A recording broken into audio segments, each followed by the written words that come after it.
All right. How's everybody been? I know it's been a long time since I came and I conquered. I saw. I did what I got to do.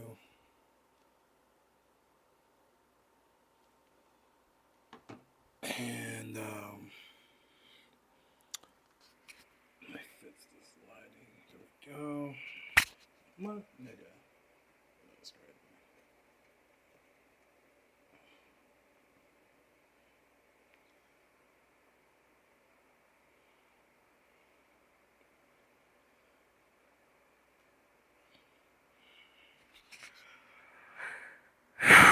Let's get it. Let's get it.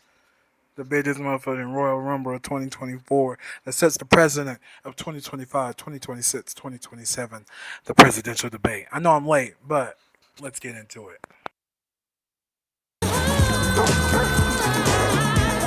Steve Madden, never miss a beat.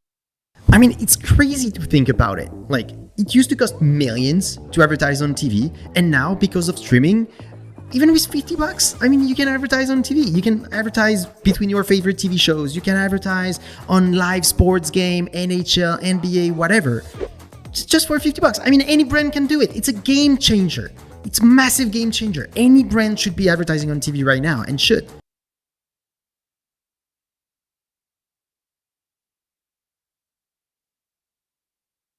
the course of his rallies, he talks about fictional characters like Hannibal Lecter. He will talk about windmills cause cancer. And what you will also notice is that people start leaving his rallies early out of exhaustion and boredom. And I will tell you, the one thing you will not hear him talk about is you. You will not hear him talk about your needs, your dreams, and your desires. And I'll tell you, I believe you deserve a president who actually puts you first. And I pledge to you that I will. Vice President Harris, thank you. President Trump, on that point, I want to give you a response. Well, I would like to respond. Let me just ask, though, why did you try to kill that bill, and successfully so, that would have put thousands of additional agents and officers on the border? First, let me respond as to the Please. rallies. She said people start leaving. People don't go to her rallies. There's no reason to go. And the people that do go, she's bussing them in and paying them to be there, and then showing them in a different light. So she can't talk about that. People don't leave my rallies. We have the biggest rallies, the most incredible rallies in the history of politics. That's because people want to take "Hey, hold their on, country bitch. back. No one leaves my Our shit. country You is pay being for lost. people We're to a come to your failing shit, nation, ho. and it happened 3.5 years ago. And what's going on here, you're going to end up in World War III, just to go into another subject. What they have done to our country by allowing these millions and millions of people to come into our country, and look at what's happening to the towns all over the United States. And a lot of towns don't want to talk. It's not going to be Aurora or Springfield. A lot of towns don't want to talk about it because they're so embarrassed by it. In Springfield, they're eating the dogs, the people that came in. They're eating the cats. They're eating the pets of the people that live there. And this is what's happening in our country. And it's a shame. As far as rallies are concerned, as far as the reason they go is they like what I say. They want to bring our country back. They want to make America great again. It's a very simple phrase, make America great again.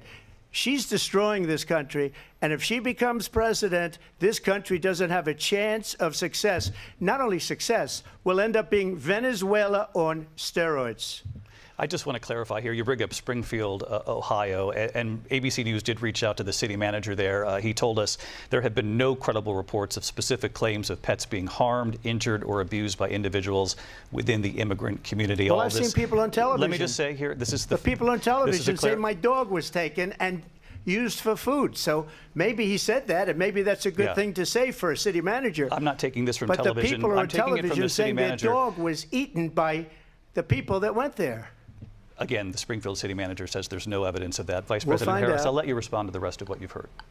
You talk about extreme. You know, this is, I think, one of the reasons why in this election I actually have the endorsement of 200 Republicans who have formerly worked with President Bush, Mitt Romney, and John McCain, including the endorsement of former Vice President Dick Cheney and Congress member Liz Cheney.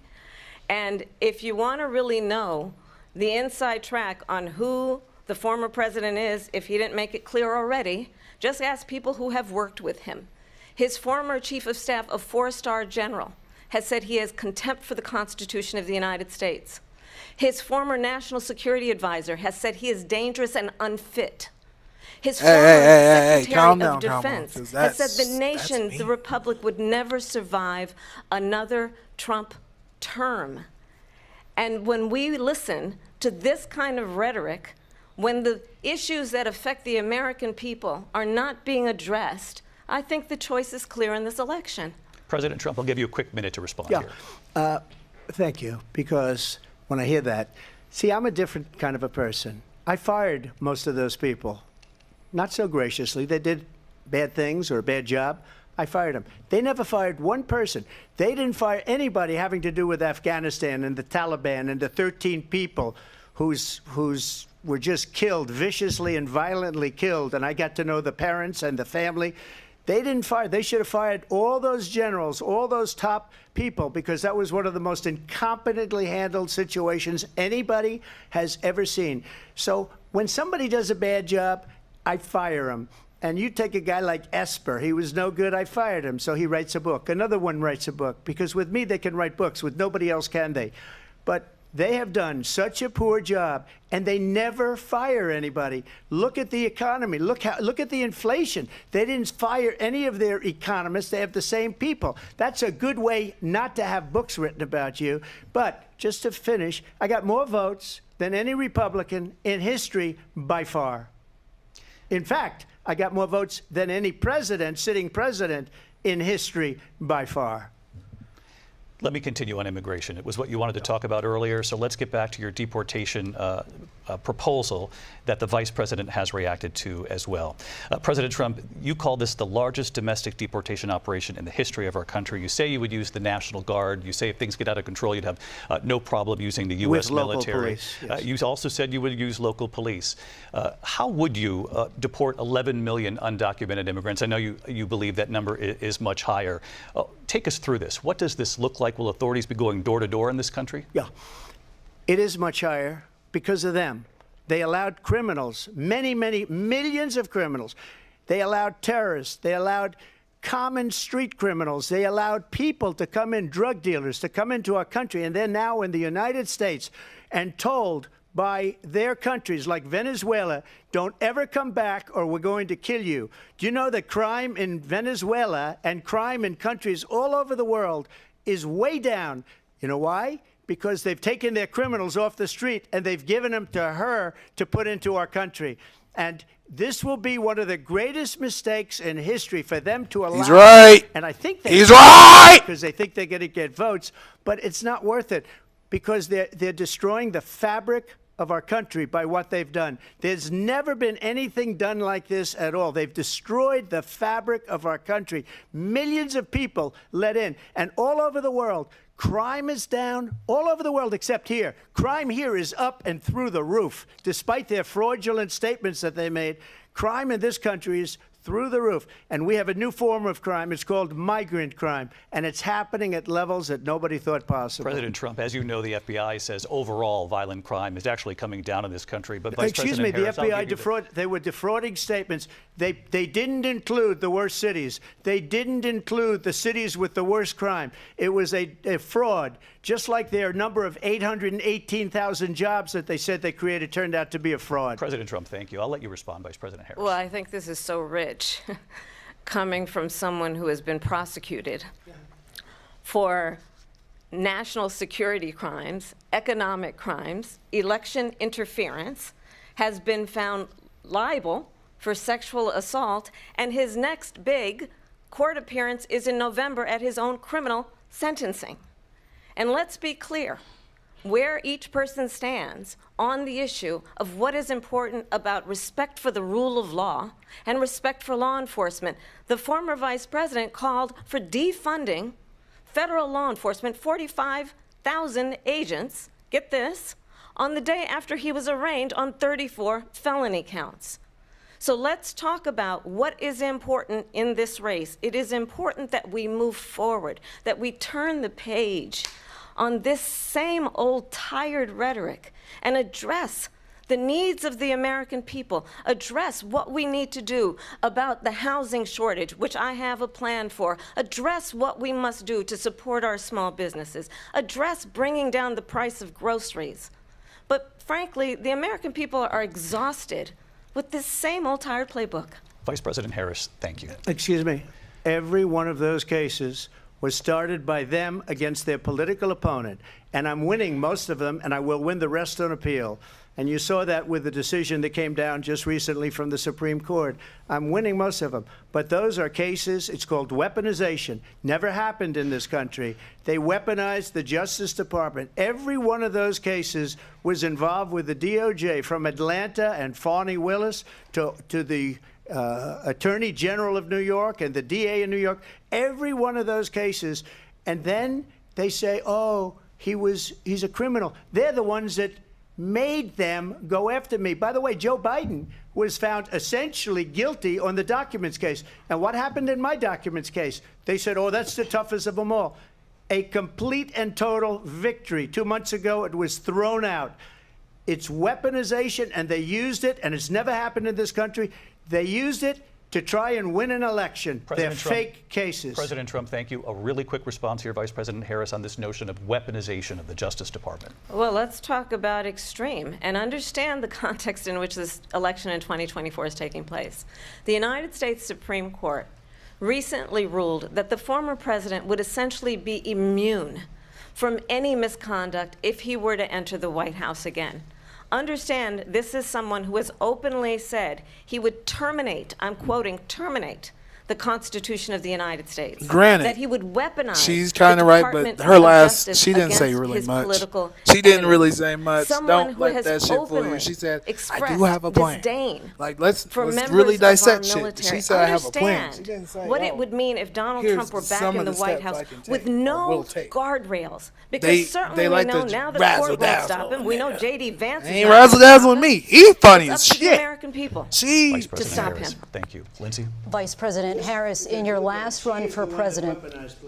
This is the one that weaponized, not me. She weaponized. I probably took a bullet to the head because of the things that they say about me. They talk about democracy. I'm a threat to democracy. They're the threat to democracy with a fake Russia investigation that went nowhere. We have a lot to get to. Lindsay? Vice President Harris, in your last run for president, you said you wanted to ban fracking. Now you don't. You wanted mandatory government buyback programs for assault weapons. Now your campaign says you don't. You supported decriminalizing border crossings. Now you're taking a harder line. I know you say that your values have not changed. So then why have so many of your policy positions changed? So my values have not changed, and I'm going to discuss every one of the, at least every point that you've made. But in particular, let's talk about fracking because we're here in Pennsylvania. I made that very clear in 2020. I will not ban fracking. I have not banned fracking as Vice President of the United States, and in fact, I was the tie-breaking vote on the Inflation Reduction Act, how much which opened new leases for fracking. I need to get into politics. My position is that we have got to invest in diverse sources of energy so we reduce our reliance on foreign oil. We have the largest increase in there's no such thing as global warming in history because money of an in my approach pocket though that warming up my pocket. Over rely on foreign oil. As it relates to my values, let me tell you, I grew up a middle-class kid raised by a hardworking mother who worked and saved and was able to buy our first home when I was a teenager. The values I bring to the importance of home ownership, knowing not everybody got handed $400 million on a silver platter and then filed bankruptcy 6 times, is a value that I bring to my work to say we are going to work with the private sector and home builders to increase 3 million homes, increase by 3 million homes by the end of my first term. My work that is related to having a friend when I was in high school who was sexually assaulted by her stepfather. And my focus then on protecting women and children from violent crime is based on a value that is deeply grounded in the importance of standing up for those who are most vulnerable. My work that is about protecting Social Security and Medicare is based on long-standing work that I have done, protecting seniors from scams. My She's giving it the old values preacher, have not changed. preacher And what voice, is important or is that there preacher is a president who tonality. actually brings values I and know. perspective Yeah, like that that is type about of shit. I lifting fuck with it. people up It ain't sold and me, not but I fuck beating with it. people down. And name-calling. The true measure of the leader is the leader who actually understands the strength is not in beating people down, it's in lifting people up. I intend to be that president. President Trump, your Well, response? first of all, I wasn't given $400 million. I wish I was. My father was a Brooklyn builder, Brooklyn, Queens, and a great father, and I learned a lot from him. But I was given a fraction of that, a tiny fraction, and I built it into many, many billions of dollars, many, many billions. And when people see it, they are even surprised. So we don't have to talk about that. Fracking, she's been against it for 12 years. Defund the police, she's been against that forever. She gave all that stuff up very wrongly, very horribly, and everybody's laughing at it, okay? They're all laughing at it. She gave up at least 12 and probably 14 or 15 different policies. Like, she was big on defund the police. In Minnesota, she went out, wait a minute, I'm talking now, if you don't mind, please. Does that sound familiar? Don't lie. She went out in Minnesota and wanted to let criminals that killed people, that burned down Minneapolis, she went out and raised money to get them out of jail.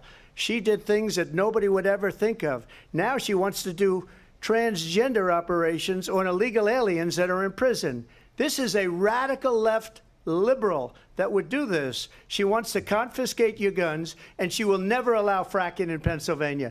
If she won the election, fracking in Pennsylvania will end on day one. Just to finish, one thing so important in my opinion. So I got the oil business going like nobody has ever done before. When they took over, they got rid of it, started getting rid of it, and the prices were going up the roof. They immediately let these guys go to where they were. I would have been 5 times, 4 times, 5 times higher, because you're talking about 3.5 years ago.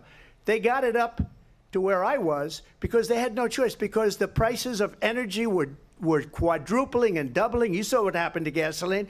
So they said, let's go back to Trump. But if she won the election, the day after that election, they'll go back to destroying our country, and oil will be dead, fossil fuel will be dead, we'll go back to windmills, and we'll go back to solar, where they need a whole desert to get some energy to come out of it. You ever see a solar plant? By the way, I'm a big fan of solar, but they take 400, 500 acres of desert President soil. Trump, we have a These lot are of not good issues things that we for the have to get to. environment that We're she out of time. understands. Thank you. Lindsay, thank you. We have an election in just 56 days. And I want to talk about the peaceful transfer of power, which, of course, we all know is a cornerstone of our democracy, and the role of a president in a moment of crisis. Mr. President, on January 6th, you told your supporters to march to the Capitol. You said you would be right there with them. The country and the world saw what played out at the Capitol that day, the officers coming under attack. Aides in the West Wing say you watched it unfold on television off the Oval Office. You did send out tweets, but it was more than 2 hours before you sent out that video message telling your supporters to go home. Is there anything you regret about what you did on that day? You just said a thing that isn't covered. Peacefully and patriotically, I said during my speech, not later on. Peacefully and patriotically. And nobody on the other side was killed. Ashley Babbitt was shot by an out-of-control police officer that should have never, ever shot her. It's a disgrace. But we didn't do this group of people that have been treated so badly. I ask, what about all the people that are pouring into our country and killing people that she allowed to pour in? She was the border czar, remember that. She was the border czar. She doesn't want to be called the border czar because she's embarrassed by the border. In fact, she said at the beginning, well, I'm surprised you're not talking about the border yet. That's because she knows what a bad job they've done. What about those people? When are they going to be prosecuted? When are these people from countries all over the world, not just South America? They're coming in from all over the world, David, all over the world, and crime rates are down all over the world because of it. But let me just ask you. David, when are those people going to be prosecuted? When are the people that burned down Minneapolis going to be prosecuted? Or in Seattle? They went into Seattle. They took over a big percentage of the city of Seattle. When are those people going to be prosecuted? But let me just ask you. You might ask her that question. You were the president. You were watching it unfold on television. It's a very simple question as we move forward toward another election. Is there anything you regret about what you did on that day? Yes or no? I had nothing to do with that other than they asked me to make a speech. I showed up for a speech. I said, I think it's going to be big. I went to Nancy Pelosi and the mayor of Washington, D.C., and the mayor put it back in writing, as you know. I said, you know, this is going to be a very big rally or whatever you want to call it. And again, it wasn't done by me. It was done by others. I said, I'd like to give you 10,000 National Guard or soldiers. They rejected me. Nancy Pelosi rejected me. It was just 2 weeks ago. Her daughter has a tape of her saying she is fully responsible for what happened. They want to get rid of that tape. It would have never happened if Nancy Pelosi and the mayor of Washington did their jobs. I wasn't responsible for security. Nancy Pelosi was responsible. She didn't do her job. The question was about you as president, not about former Speaker Pelosi, but I do want Vice President Harris to respond here. I was at the Capitol on January 6th. I was the vice president-elect. I was also an acting senator. I was there. And on that day, the President of the United States incited a violent mob to attack our nation's capital, to desecrate our nation's capital. On that He's day, like, girl, fuck you. 140 law enforcement officers were injured. Girl, And fuck died. you. That's all he's saying. And Girl, understand, fuck you. The Oh, my mama, he said, former "Girl." president has been indicted and impeached for exactly that reason. But this is not an isolated situation. Girl, Let's fuck remember Charlottesville, Fuck you, bitch. Like, where there was a mob of people carrying tiki torches, spewing anti-Semitic hate. And what did the president then at the time say? There were fine people on each side. Let's remember that when it came to the Proud Boys, a militia, the president said, the former president said, stand back and stand by. So for everyone watching who remembers what January 6th was, I say we don't have to go back.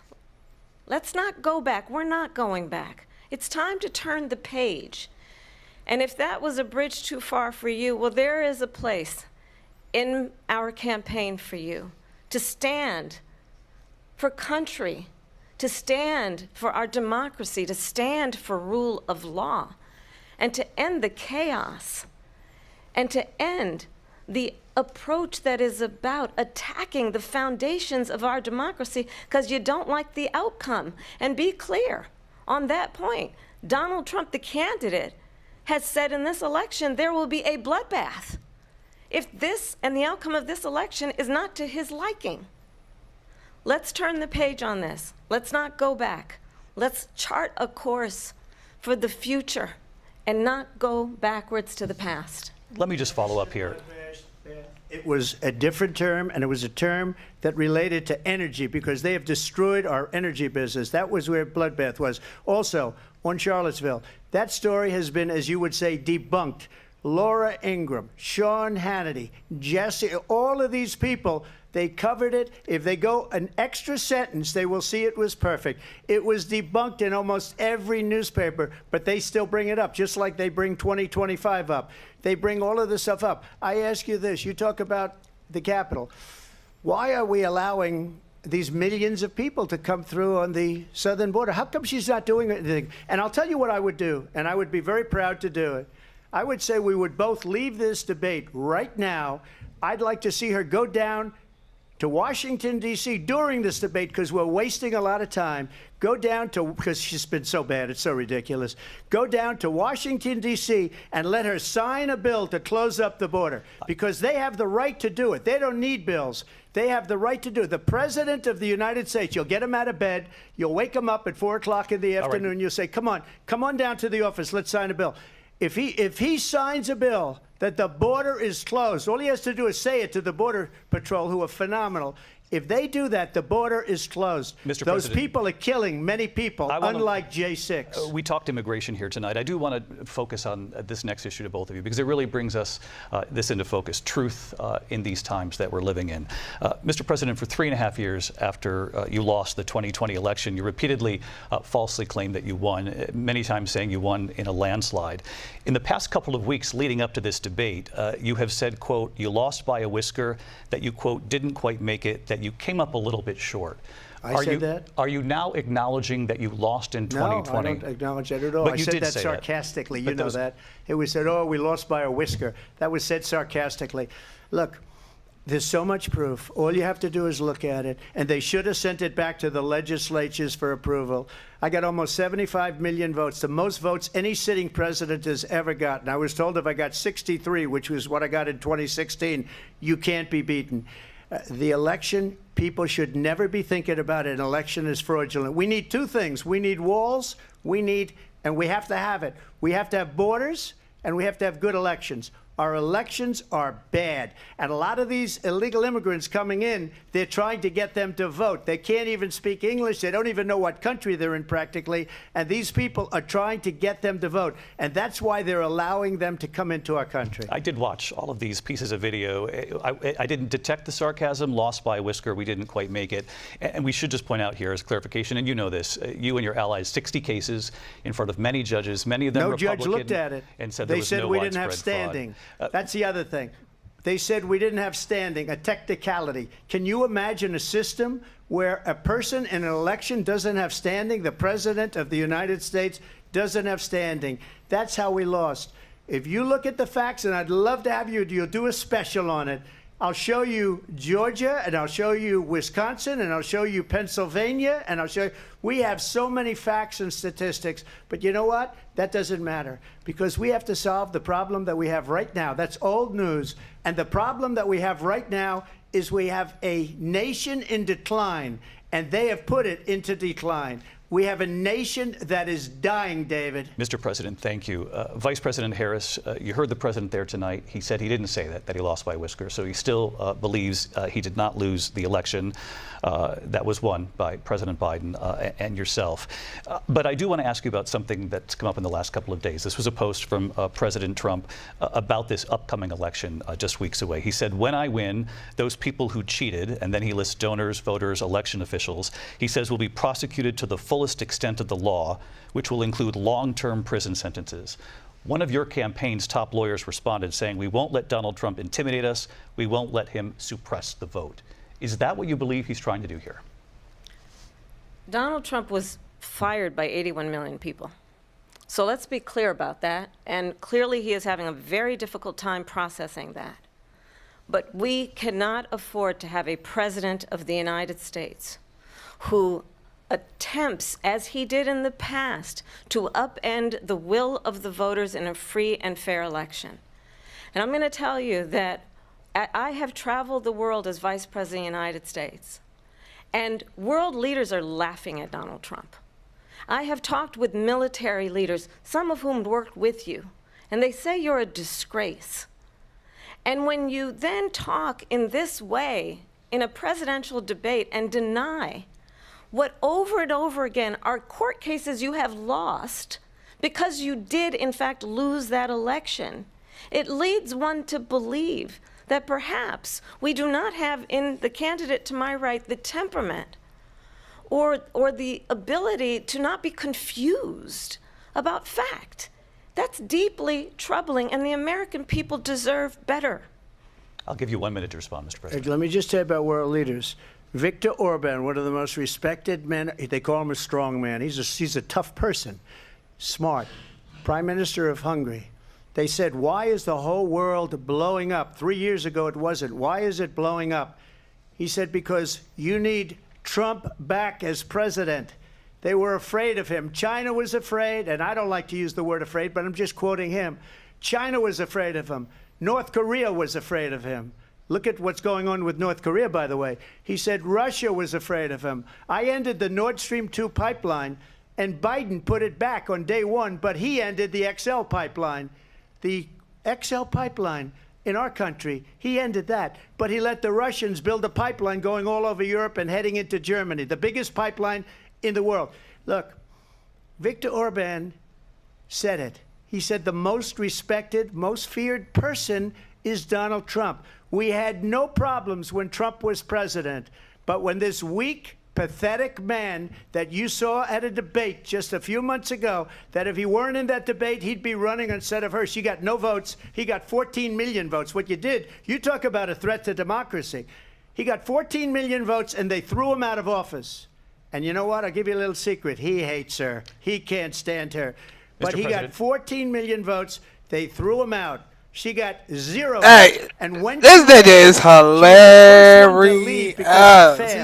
And now she's running. This I black don't understand it, but I'm okay with it because Your time is I think up. we're Thank going to you. do very well. If he knows there, he. Turning now to the Israel-Hamas war and the hostages who are still This being nigga's held, funny. Americans among them. Vice President Harris, in December, you said, quote, Israel has a right to defend itself, but you added, quote, it matters how, saying international humanitarian law must be respected. Israel must do more to protect innocent civilians. You said that 9 months ago. Now an estimated 40,000 Palestinians are dead. Nearly 100 hostages remain. Just last week, Prime Minister Benjamin Netanyahu said there's not a deal in the making. President Biden has not been able to break through the stalemate. How would you do it? Well, let's understand how we got here. On October 7, Hamas, a terrorist organization, slaughtered 1,200 Israelis. Many of them young people who were simply attending a concert. Women were horribly raped. And so absolutely, I said then, I say now, Israel has a right to defend itself. We would. And how it does so matters. Because it is also true, far too many innocent Palestinians have been killed. Children, mothers. What we know is that this war must end. It must end immediately, and the way it will end is we need a ceasefire deal and we need the hostages out. And so we will continue to work around the clock on that. Work around the clock, also understanding that we must chart a course for a two-state solution. And in that solution, there must be security for the Israeli people and Israel, and in equal measure for the Palestinians. But the one thing I will assure you always, I will always give Israel the ability to defend itself, in particular as it relates to Iran and any threat that Iran and its proxies pose to Israel. But we must have a two-state solution where we can rebuild Gaza, where the Palestinians have security, self-determination, and the dignity they so rightly deserve. President Trump, how would you negotiate with Netanyahu and also Hamas in order to get the hostages out and prevent the killing of more innocent civilians in Gaza? If I were president, it would have never started. If I were president, Russia would have never, ever, I know Putin very well, he would have never, and there was no threat of it either, by the way, for 4 years, have gone into Ukraine and killed millions of people when you add it up, far worse than people understand what's going on over there.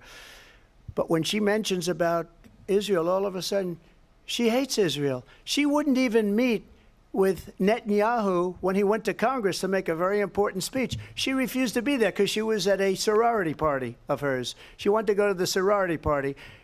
She hates Israel. If she's president, I believe that Israel will not exist within 2 years from now. And I've been pretty good at predictions, and I hope I'm wrong about that one. She hates Israel. At the same time, in her own way, she hates the Arab population because the whole place is going to get blown up. Arabs, Jewish people, Israel will be gone. It would have never happened. Iran was broke under Donald Trump.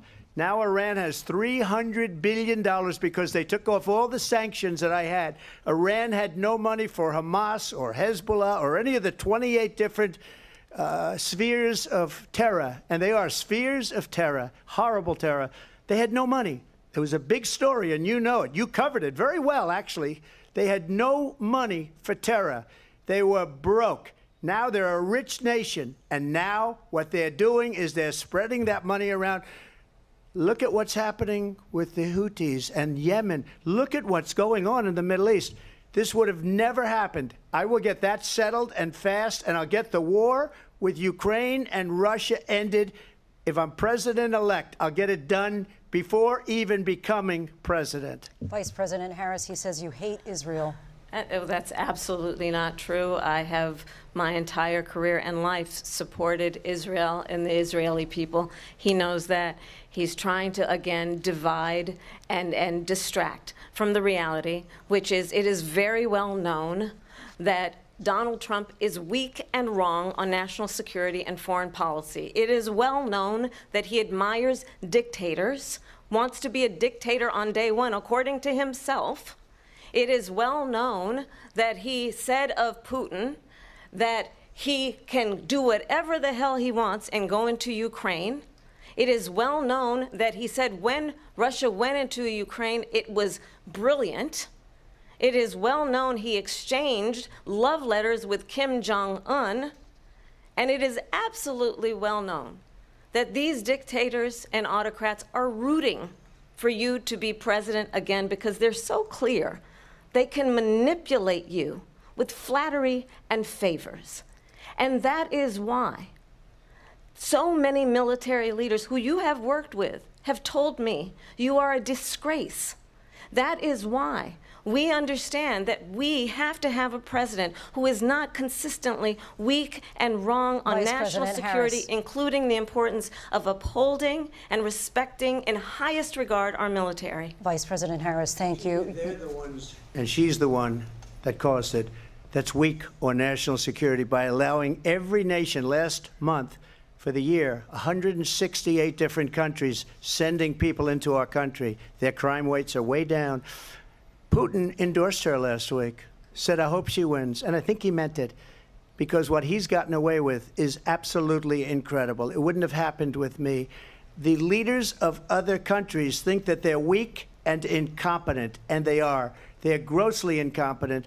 And I just ask one question. That's Why very does Biden true. go in and That's- kill the that's Keystone actually true. pipeline and approve the single biggest deal that Russia's ever made, Nord Stream 2, the biggest pipeline anywhere in the world going to Germany and all over Europe, because they're weak and they're ineffective. And Biden, by the way, President gets paid Trump, a lot of money. Thank you. We have a lot of issues to get to. We'll be right back with much more of this historic ABC News presidential debate from the National Constitution Center right here in Philadelphia. Back in a moment. Whew, shit, that shit had me sweating. The ABC News presidential debate will continue after this. God damn, that shit fucked me up. I was screaming. The House will be in order.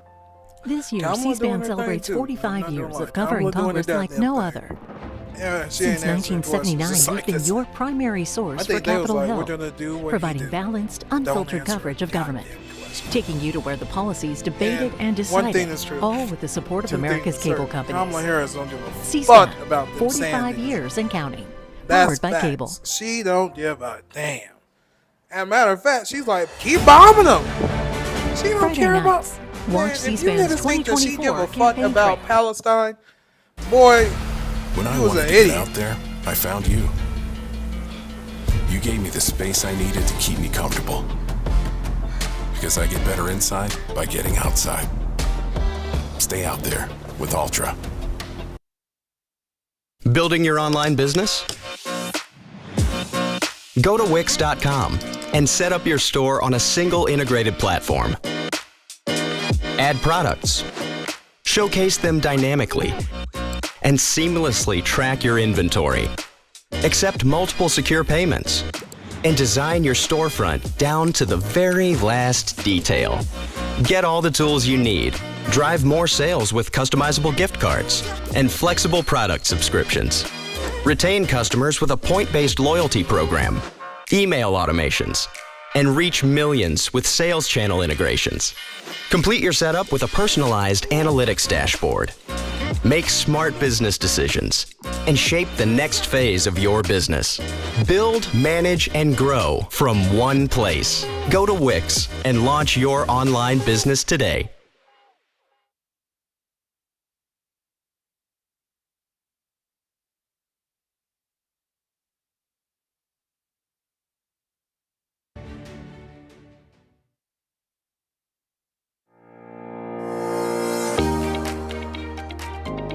Start your day with Washington Journal, your window into the nation's capital, the only daily nationally televised forum for discussing the latest issues in Washington and across the country.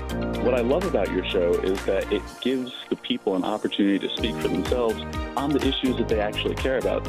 Join us for a live 3-hour conversation with a variety of congressional members and Washington influencers. I love this show. This is my favorite show to do of all shows because I actually get to hear what the American people care about. You can watch Washington Journal live every morning at 7 Eastern on C-SPAN, C-SPAN Now, or online at cspan.org.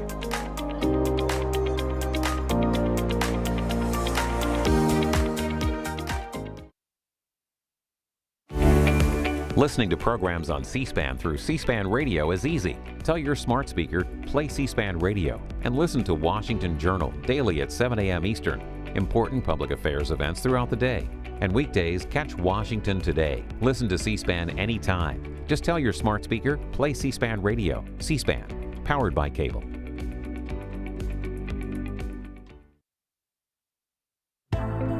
C-SPAN Now is a free mobile app featuring your unfiltered view of what's happening in Washington, live and on demand. Keep up with the day's biggest events with live streams of floor proceedings and hearings from the U.S. Congress, White House events, the courts, campaigns, and more from the world of politics, all at your fingertips. You can also stay current with the latest episodes of Washington Journal and find scheduling information for C-SPAN's TV networks and C-SPAN Radio, plus a variety of compelling podcasts. C-SPAN Now is available at the Apple Store and Google Play. Scan the QR code to download it for free today or visit our website, cspan.org/C-SPAN Now. C-SPAN Now, your front row seat to Washington, anytime, anywhere. We'll head back to Philadelphia now as Vice President Harris and former President Trump meet face-to-face for the first time. You're watching C-SPAN's live coverage of the ABC News presidential debate simulcast.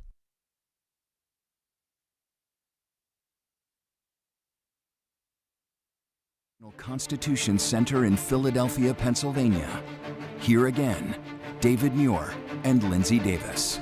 Welcome back to this historic ABC News presidential debate tonight. We're going to continue here, and I want to turn to the war in Ukraine. We're now 2.5 years into this conflict. Mr. President, it has been the position of the Biden administration that we must defend Ukraine from Russia, from Vladimir Putin, to defend their sovereignty, their democracy, that it's in America's best interest to do so, arguing that if Putin wins, he may be emboldened to move even further into other countries. You have said you would solve this war in 24 hours. You said so just before the break tonight. How exactly would you do that? And I want to ask you a very simple question tonight. Do you want Ukraine to win this war? I want the war to stop. I want to save lives that are being uselessly, people being killed by the millions. It's the millions. It's so much worse than the numbers that you're getting, which are fake numbers. Look, we're in for 250 billion or more because they don't ask Europe, which is a much bigger beneficiary to getting this thing done than we are. They're in for $150 billion less because Biden and you don't have the courage to ask Europe like I did with NATO. They paid billions and billions, hundreds of billions of dollars when I said, either you pay up or we're not going to protect you anymore. So that's maybe one of the reasons they don't like me as much as they like weak people. But you take a look at what's happening. We're in for 250 to 275 billion. They're into 100 to 150. They should be forced to equalize. With that being said, I want to get the war settled. I know Zelensky very well, and I know Putin very well. I have a good relationship, and they respect your president, okay? They respect me. They don't respect Biden. How would you respect him? Why? For what reason? He hasn't even made a phone call in 2 years to Putin, hasn't spoken to anybody. They don't even try and get it. That is a war that's dying to be settled. I will get it settled before I even become president. If I win, when I'm president-elect, and what I'll do is I'll speak to one, I'll speak to the other, I'll get them together. That war would have never happened. And in fact, when I saw Putin after I left, unfortunately left because our country has gone to hell. But after I left, when I saw him building up soldiers, he did it after I left, I said, oh, he must be negotiating. It must be a good, strong point of negotiation. Well, it wasn't, because Biden had no idea how to talk to him. He had no idea how to stop it. And now you have millions of people dead, and it's only getting worse, and it could lead to World War III. Don't kid yourself, David. We're playing with World War III, and we have a president that we don't even know if he's... Where is our president? We don't even know if he's a president. And just to clarify they here... threw him out of a campaign like a dog. We don't even know. Is he our president? But we have a president, Mr. President, that doesn't know he's alive. Your time is up. Just to clarify in the question, do you believe it's in the U.S. best interest for Ukraine to win this war, yes or no? I think it's the U.S. best interest to get this war finished and just get it done. Negotiate a deal, because we have to stop all of these human lives from being destroyed. I want to take this to Vice the President funniest Harris. I wanna get your motherfucker the thoughts planet on has ever support seen. for Kevin Ukraine in this shit moment, on him. but also as Commander-in-Chief, if God, elected, he said how we- would you deal with Vladimir Putin, and would it be any different from what we're seeing from President Biden? Well, first of all, it's important to remind the former president you're not running against Joe Biden, you're running against me. I believe the reason that Donald Trump says that this war would be over within 24 hours is because he would just give it up. And that's not who we are as Americans. Let's understand what happened here. I actually met with Zelensky a few days before Russia invaded, tried through force to change territorial boundaries, to defy one of the most important international rules and norms, which is the importance of sovereignty and territorial integrity. And I met with President Zelensky. I shared with him American intelligence about how he could defend himself. Days later, I went to NATO's eastern flank, to Poland and Romania. And through the work that I and others did, we brought 50 countries together to support Ukraine in its righteous defense. And because of our support, because of the air defense, the ammunition, the artillery, the javelins, the Abrams tanks that we have provided, Ukraine stands as an independent and free country. If Donald Trump were president, Putin would be sitting in Kyiv right now. And understand what that would mean, because Putin's agenda is not just about Ukraine. Understand why the European allies and our NATO allies are so thankful that you are no longer president, and that we understand the importance of the greatest military alliance the world has ever known, which is NATO, and what we have done to preserve the ability of Zelensky and the Ukrainians to fight for their independence. Otherwise, Putin would be sitting in Kyiv with his eyes on the rest of Europe, starting with Poland. And why don't you tell the 800,000 Polish Americans right here in Pennsylvania how quickly you would give up for the sake of favor and what you think is a friendship with what is known to be a dictator who would eat you for lunch. Vice President Harris, thank you. We've heard from both of you on Ukraine tonight. Afghanistan came up in the last hour. I wanted her to respond to something you said earlier, and please, I'll give you a minute here. Putin would be sitting in Moscow, and he wouldn't have lost 300,000 men and women, but he would have been sitting in Moscow. Quiet, please. He would have been sitting in Moscow much happier than he is right now. But eventually, you know, he's got a thing that other people don't have. He's got nuclear weapons. They don't ever talk about that. He's got nuclear weapons. Nobody ever thinks about that. And eventually, maybe he'll use them, and maybe he hasn't been that threatening, but he does have that. Something we don't even like to talk about. Nobody likes to talk about it.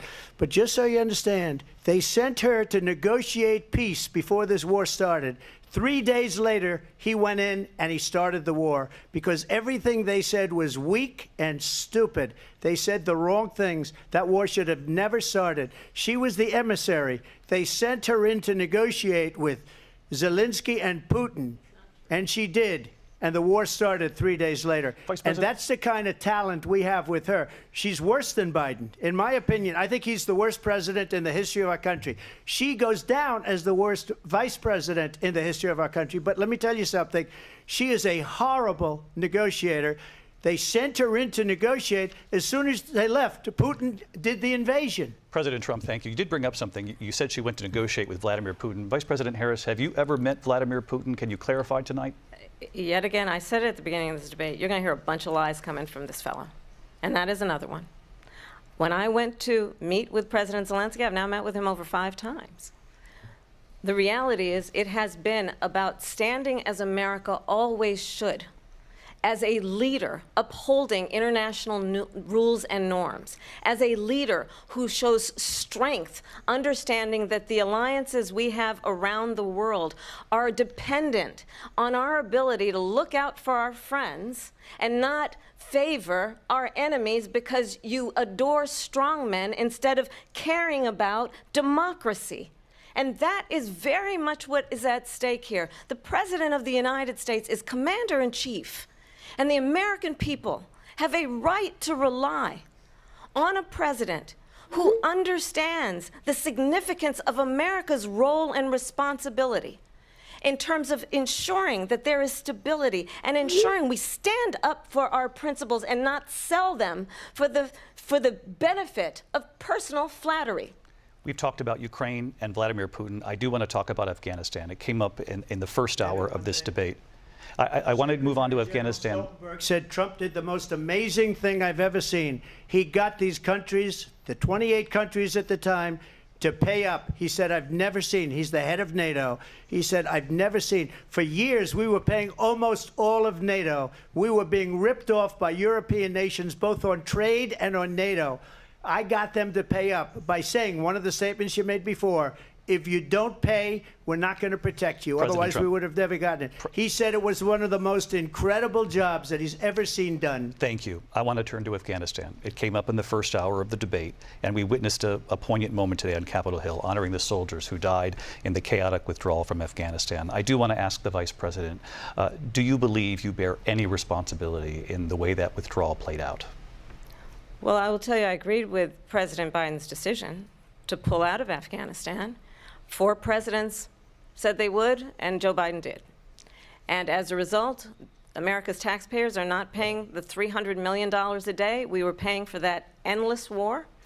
And as of today, there is not one member of the United States military who is in active duty in a combat zone in any war zone around the world, the first time this century. But let's understand how we got to where we are. Donald Trump, when he was president, negotiated one of the weakest deals you can imagine. He calls himself a deal maker. Even his national security advisor said it was a weak, terrible deal. And here's how it went down. He bypassed the Afghan government. He negotiated directly with a terrorist organization called the Taliban. The negotiation involved the Taliban getting 5,000 Taliban terrorists released. And get this, and the president at the time invited the Taliban to Camp David, a place of storied significance for us as Americans, a place where we honor the importance of American diplomacy, where we invite and receive respected world leaders. And this former president, as president, invited them to Camp David because he does not again appreciate the role and responsibility of the President of the United States to be commander-in-chief with a level of respect. And this gets back to the point of how he has consistently disparaged and demeaned members of our military, fallen soldiers, and the work that we must do to uphold the strength and the respect of the United States of America around the world. Vice President Harris, thank you. President Trump, your response to her saying that you began the negotiations with the Taliban. So if you take a look at that period of time, the Taliban was killing our soldiers, a lot of them, with snipers. A lot of them. And I got involved with the Taliban because the Taliban was doing the killing. That's the fighting force within Afghanistan. They don't bother doing that because, they deal with the wrong people all the time. But I got involved. And Abdul is the head of the Taliban. He is still the head of the Taliban. And I told Abdul, don't do it anymore. You do it anymore, you're going to have problems. And he said, why do you send me a picture of my house? I said, you're going to have to figure that out, Abdul. And for 18 months, we had nobody killed. We did have an agreement negotiated by Mike Pompeo. It was a very good agreement. The reason it was good, we were getting out. We would have been out faster than them, but we wouldn't have lost the soldiers. We wouldn't have left many Americans behind, and we wouldn't have left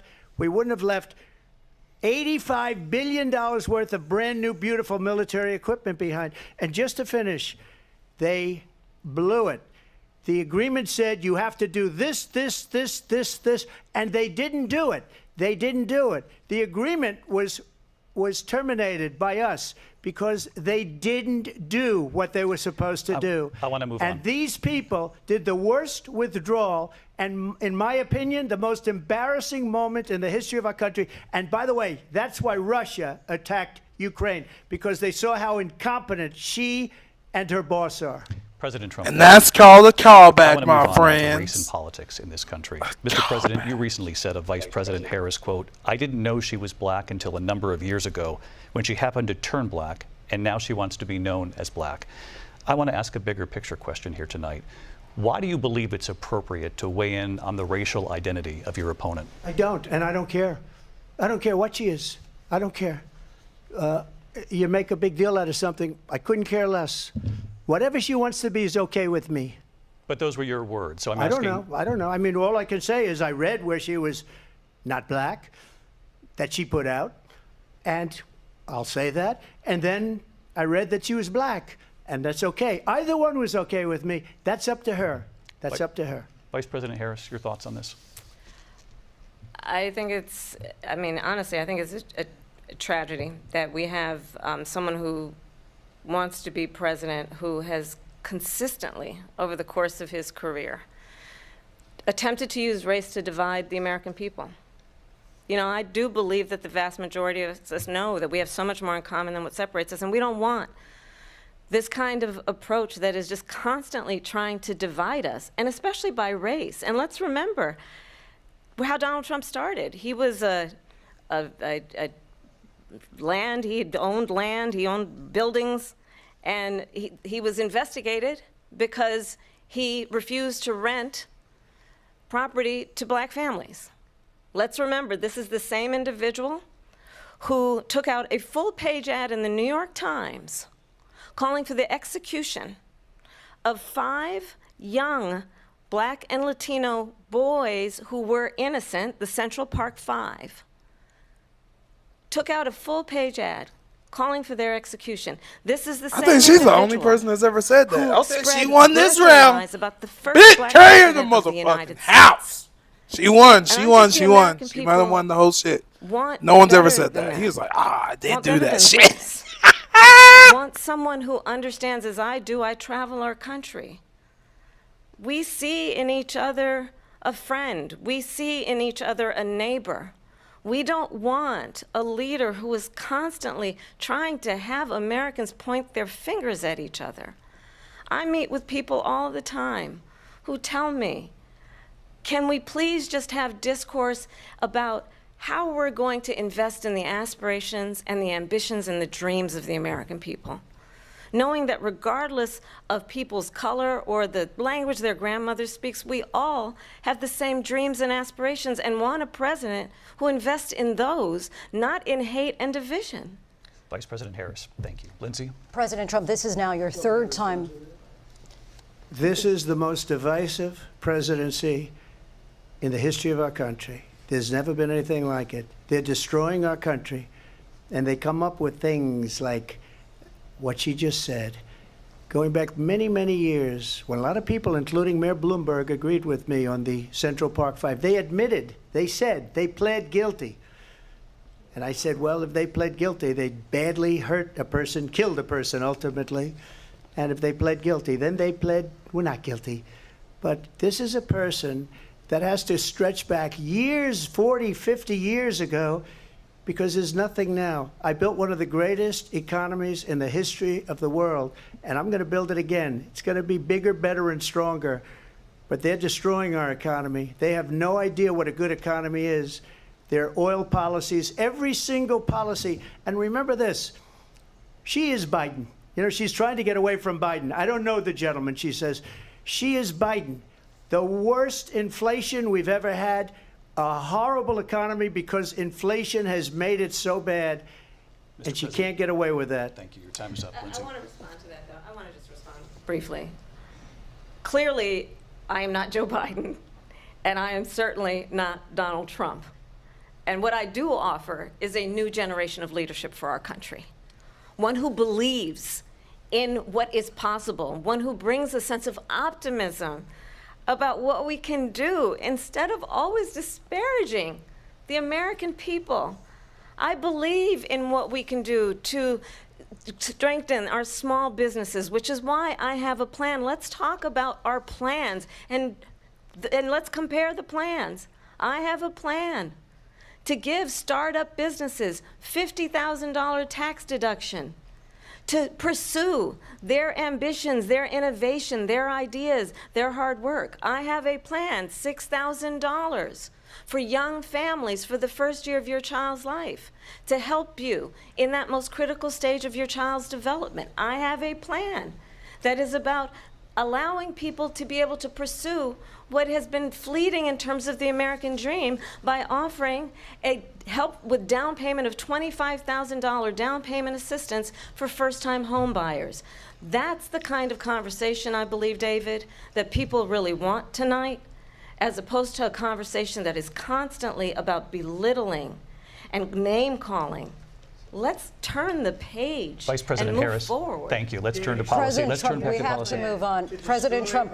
Let's turn to policy, She please. has a plan to defund the police. She has a plan to confiscate everybody's gun. President Trump, she we has do a have to plan move to on to not other allow issues. fracking in Pennsylvania or anywhere else. Okay. Thank That's you, Mr. what her President. plan is until just recently. I just need Lindsay, to go ahead. respond because Trump, no, the President former Trump, president has said no, I'm something sorry. twice that I need to No, respond to. I'm sorry. I We're just going need to to move on, respond Vice one President time Harris. to what he President has said Trump, this multiple is now times. your Yes. third time running for president. You have long vowed to repeal and replace the Affordable Care Act, also known as Obamacare. You have failed to accomplish that. You now say you're going to keep Obamacare, quote, unless we can do something much better. Correct. Last month, you said, quote, we're working on it. So tonight, 9 years after you first started running, do you have a plan, and can you tell us what it is? Obamacare was lousy health care, always was. It's not very good today. And what I said, that if we come up with something, and we are working on things, we're going to do it and we're going to replace it. But remember this, I inherited Obamacare because Democrats wouldn't change it. They wouldn't vote for it. They were unanimous. They wouldn't vote to change it. If they would have done that, we would have had a much better plan than Obamacare.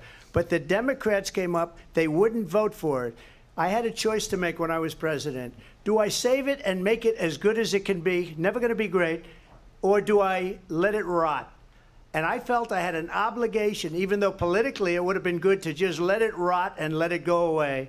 I decided, and I told my people, the top people, and they're very good people. I have a lot of good people in that administration. We read about the bad ones. We had some real bad ones, too, and so do they. They have really bad ones. The difference is they don't get rid of them. But let me just explain. I had a choice to make. Do I save it and make it as good as it can be, or do I let it rot? And I saved it. I did the right thing. But it's still never going to be great, and it's too expensive for people. And what we will do is we're looking at different plans. If we can come up with a plan that's going to cost our people, our population, less money and be better health care than Obamacare, then I would absolutely do it. But until then, I'd run it as good as it can be run. So just a yes or no, you still do not have a plan? I have concepts of a plan. I'm not president right now. But if we come up with something, I would only change it if we come up with something that's better and less expensive. And there are concepts and options we have to do that. And you'll be hearing about it in the not too distant future. Vice President Harris, in 2017, you supported Bernie Sanders' proposal to do away with private insurance and create a government-run healthcare system. 2 years later, you proposed a plan that included a private insurance option. What is your plan today?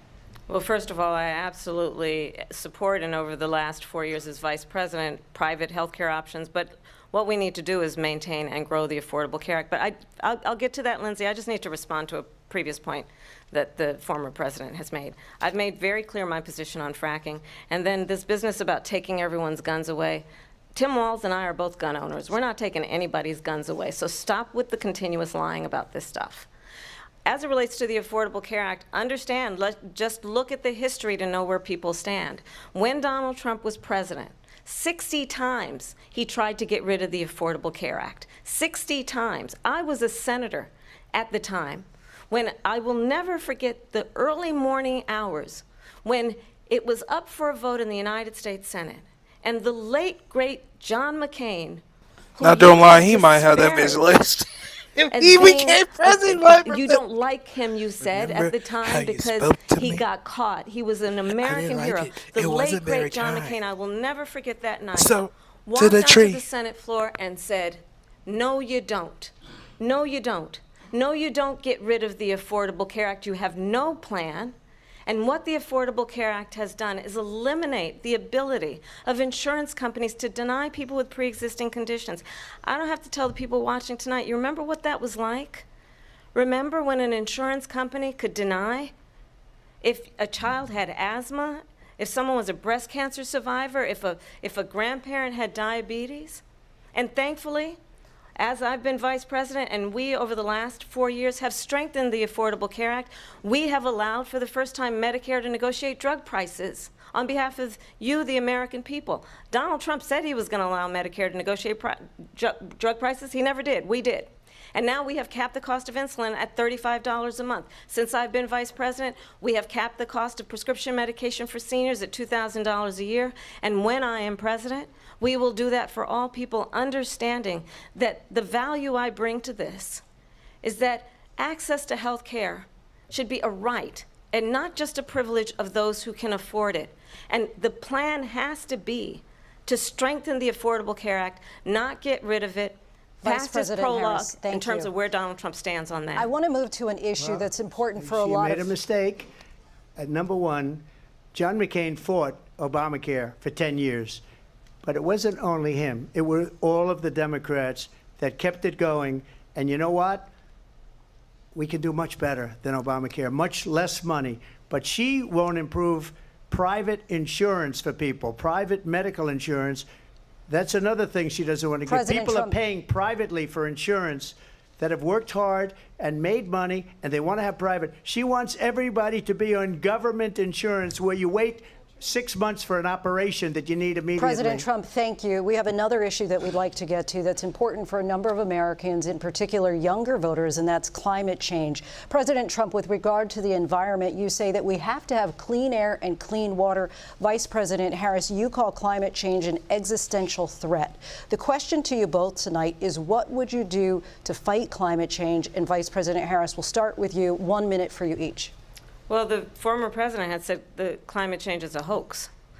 And what we know is that it is very real. You ask anyone who lives in a state who has experienced these extreme weather occurrences, who now is either being denied home insurance or it's being jacked up.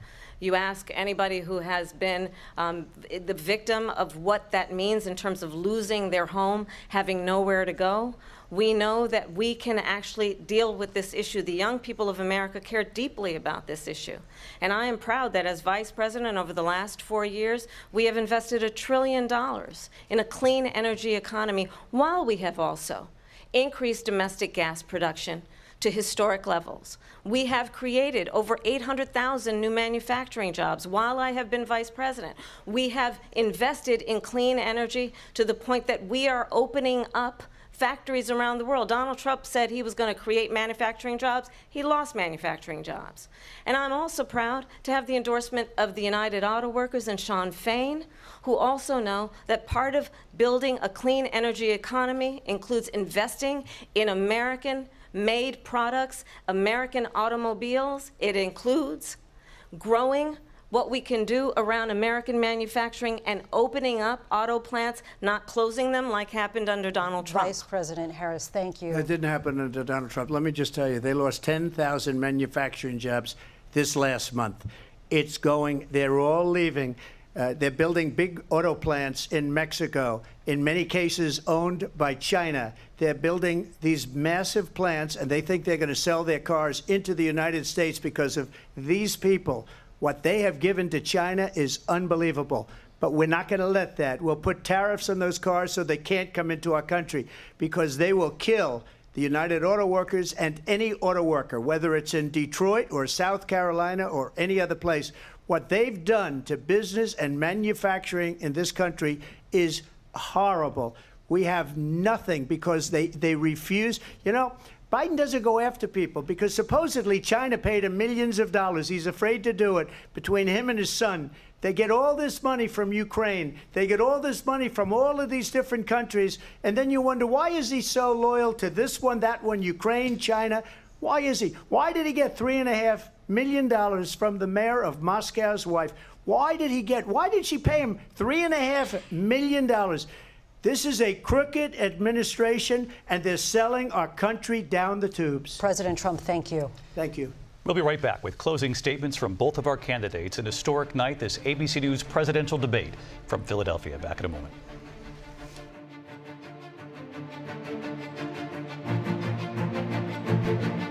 The ABC News presidential debate will continue after this.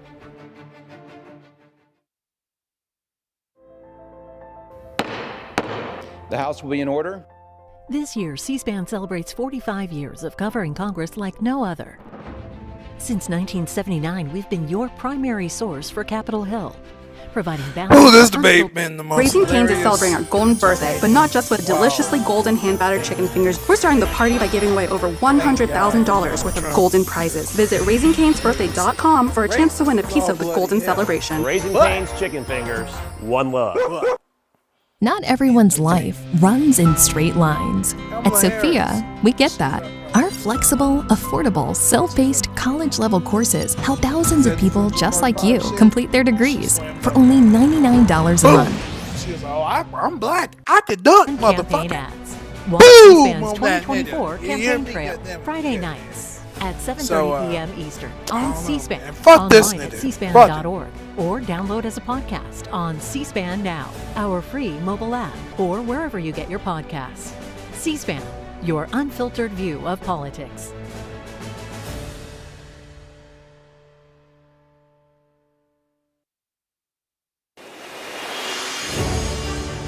As the 2024 presidential campaign continues, American History TV presents a new 9-part series, Historic Presidential Elections. Learn about the pivotal issues of different eras, uncover what made these elections historic, and explore their lasting impact on the nation. This Saturday at 7 p.m. Eastern, a look at the election of 1860. Abraham Lincoln defeated several other candidates, including Senator Stephen Douglas, to become the first Republican elected president. Before he took office in March of 1861, several states in the southern U.S. pulled out of the Union, leading to the Civil War. Watch Historic Presidential Elections, Saturdays at 7 p.m. Eastern on American History TV on C-SPAN 2.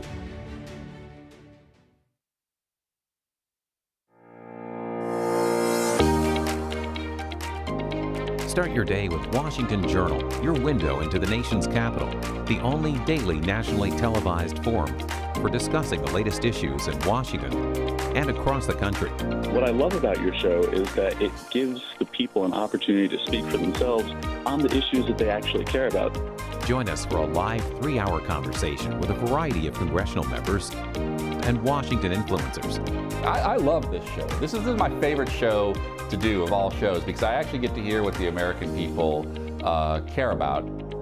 You can watch Washington Journal live every morning at 7 Eastern on C-SPAN, C-SPAN Now, or online at cspan.org.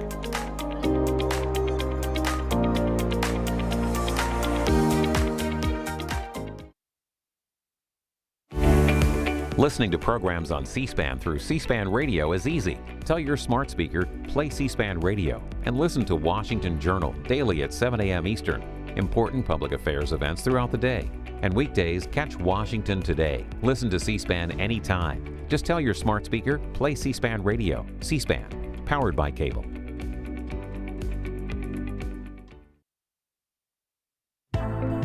C-SPAN Now is a free mobile app featuring your unfiltered view of what's happening in Washington, live and on demand. Keep up with the day's biggest events with live streams of floor proceedings and hearings from the U.S. Congress, White House events, the courts, campaigns, and more from the world of politics, all at your fingertips. You can also stay current with the latest episodes of Washington Journal and find scheduling information for C-SPAN's TV networks and C-SPAN Radio, plus a variety of compelling podcasts. C-SPAN Now is available at the Apple Store and Google Play. Scan the QR code to download it for free today or visit our website, cspan.org/cspannow. C-SPAN Now, your front row seat to Washington, anytime, anywhere. And now back to the National Constitution Center in Philadelphia for our live simulcast of the ABC News presidential debate. A reminder, we'll open the phone lines as the debate ends to get your reaction.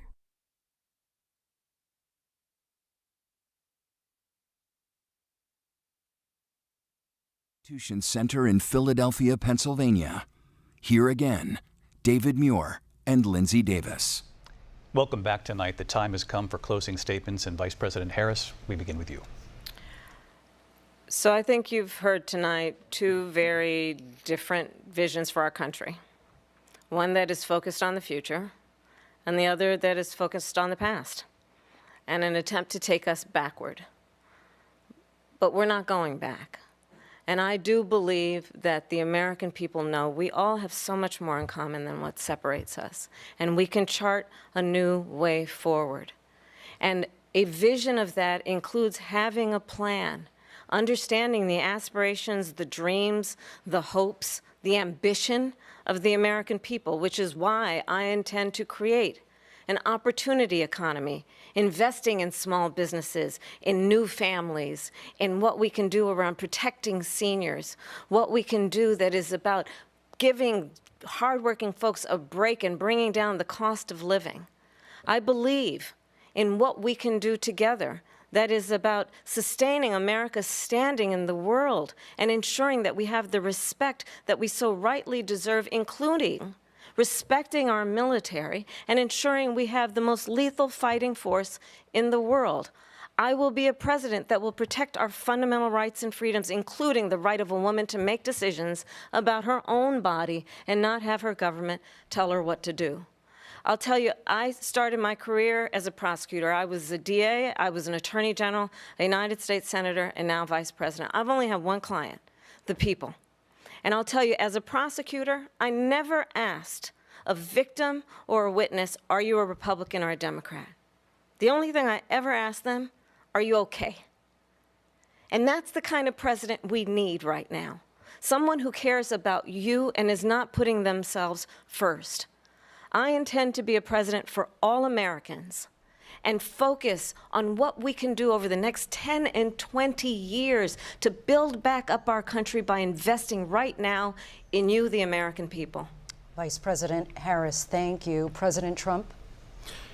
So she just started by saying she's going to do this, she's going to do that, she's going to do all these wonderful things. Why hasn't she done it? She's been there for 3.5 years. They've had 3.5 years to fix the border. They've had 3.5 years to create jobs and all the things we talked about. Why hasn't she done it? She should leave right now, go down to that beautiful White House, go to the Capitol, get everyone together and do the things you want to do, but you haven't done it and you won't do it because you believe in things that the American people don't believe in. You believe in things like we're not going to frack. We're not going to take fossil fuel. We're not going to do things that are going to make this country strong, whether you like it or not. Germany tried that, and within 1 year, they were back to building normal energy plants. We're not ready for it. We can't sacrifice our country for the sake of bad vision. But I just ask one simple question. Why didn't she do it? We're a failing nation. We're a nation that's in serious decline. We're being laughed at all over the world. All over the world, they're laughed. I know the leaders very well. They're coming to see me. They call me. We're laughed at all over the world. They don't understand what happened to us as a nation. We're not a leader. We don't have any idea what's going on. We have wars going on in the Middle East. We have wars going on with Russia and Ukraine. We're going to end up in a third world war, and it'll be a war like no other because of nuclear weapons, the power of weaponry. I rebuilt our entire military. She gave a lot of it away to the Taliban. She gave it to Afghanistan. What these people have done to our country, and maybe toughest of all, is allowing millions of people to come into our country. Many of them are criminals, and they're destroying our country. The worst president, the worst vice president in the history of our country. President Trump, thank you. And that is our ABC News presidential debate from here in Philadelphia at the National Constitution Center. I'm Lindsay Davis. And I'm David Muir. Thank you for watching here in the U.S. and all over the world, and from all of us here at ABC News. Good night. Lindsay Davis, man.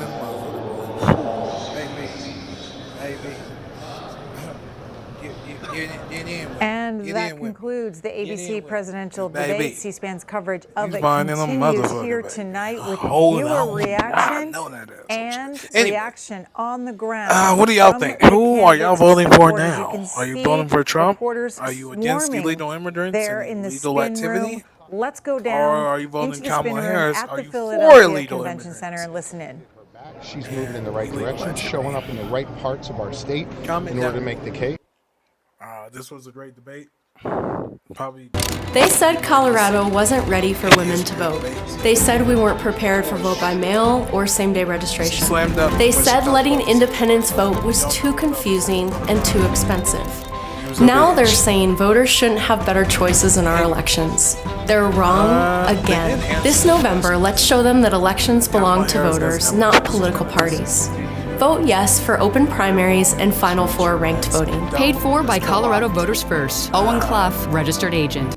Right-wing agendas and all that. And then Donald Trump, if he wins, he's just going to keep the infrastructure and power of Republicans. Even though some people be like they both work hand in hand, I think they work in tandem with each other. And that they have their own agenda that they want to secure. That's annoying. Yeah.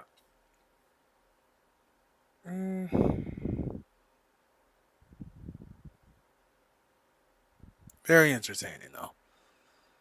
Comment down below. Are you voting for Trump or are you voting for Kamala Harris? Also, comment why you're voting for either, or if you're voting at all, what did you think about the debate? Interact with me. I'm back on my political bullshit. You feel me? I'm also a photographer, videographer, so I'm going to post about that as well. I do create great photos, take great photos, but yeah, comment down below. This was entertaining. This was beautiful. A masterpiece. She put on a good class. He put on a all right class. Yeah, comment down below what y'all, yeah, this was entertaining. I've been thoroughly entertained. I got my money's worth on how much I paid for my internet this month. So, y'all have a good day. Well, tonight. Peace. Like, comment, subscribe, share. Like, comment, subscribe, share. Like, comment, subscribe.